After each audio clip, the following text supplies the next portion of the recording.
Ministro, una consultita. Sí, señor. Por la ocasión, Sí, sí, pasé el jueves por Valenzuela.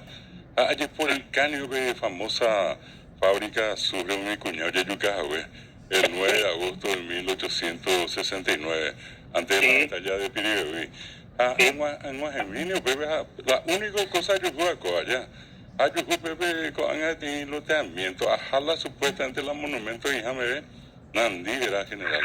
Es simplemente un comentario, sí, porque imagínense todo, ¿verdad? Estamos hablando de un sitio histórico tan, sí, pero tan importante, donde sí, fueron terriblemente violadas estas 30 mujeres que trabajaban allí en la producción de azufre. sí.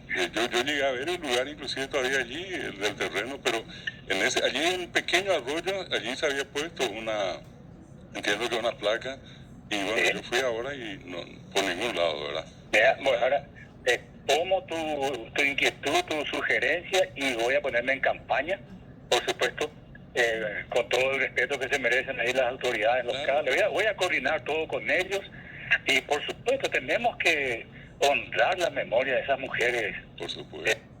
La mujer paraguaya, ¿no?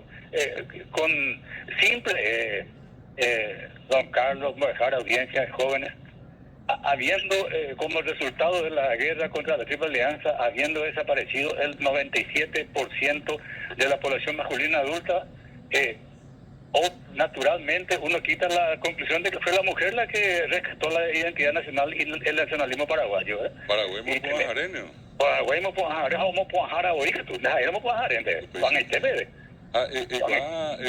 perico a poner general, acuerdan mi cuñada manga cuá llegué mi cuera, a mi ango mi peo coño no me saco. Nosotros tenemos yo suelo decir general con el respeto que todo el mundo se merece, pero si analizamos la historia de 1 millón que podíamos haber sido antes de la guerra del 70 o 900.000 u 800.000, el 10% es lo que quedó, ¿verdad?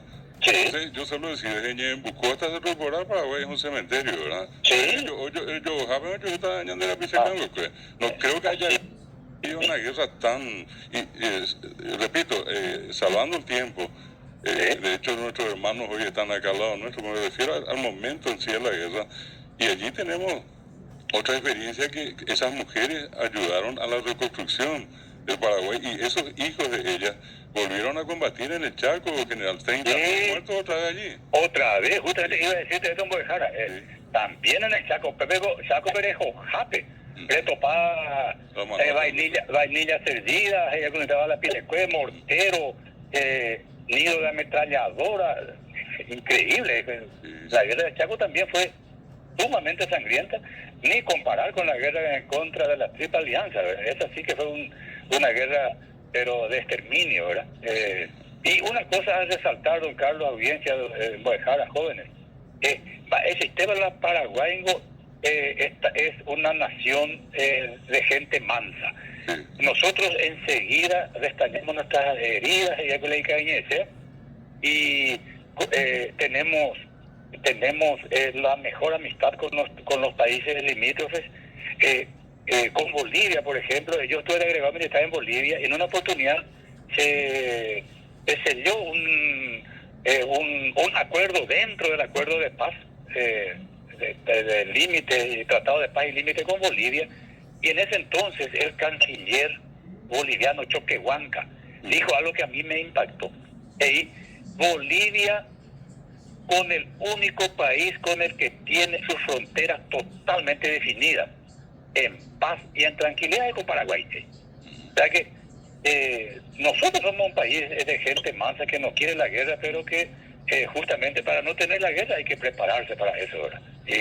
Pero siempre mirando la paz, no tener ese espíritu belicoso que no va a conducir a nada bueno. Pero mira, Jara, tomo esa tu inquietud, te agradezco muchísimo, y independientemente no lo como ministro de defensa ni como militar retirado, sino como paraguayo, tengo la obligación y ahora que puedo hacer algo, de rescatar ese sitio histórico tan importante, y sobre todo que fue escenario de uno de los episodios más tristes sangrientos y crueles de la guerra del 70.